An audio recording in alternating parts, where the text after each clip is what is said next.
Madam इकडं कुठं राहणार? अहो रोजानी चालले मी. अहो आणि ते टेलरिंगचं काम करत होता ना तुम्ही? ती कधीच दिलं सोडून. का हो? अहो काय सांगायचंय तुम्हाला, ते टेलरिंगचं काम करून माझा मनका दुखायला लागलाय. डोळ सुद्धा बारीक झाले ते, आणि बाया काय त्याच्यात वेळेवरती पैसे देत नाहीत. आणि आपण पैसे मागाय गेलं की त्यांनी म्हणायचं या 2-3 दिवसांनी. अहो 2-3 दिवसांनी गेलं की त्यांनी म्हणायचं हिथं दिलं झालंय तिथंच आवाळ झालंय.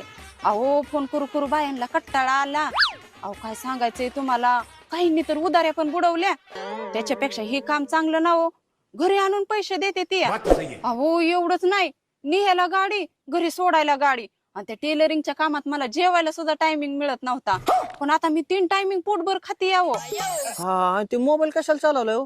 हे मोबाईल वय हा टायमिंग बघायला. मी वेळेवरती जेवण करते. सकाळचं 3 तास काम करायचं, संध्याकाळचं 3 तास काम करायचं.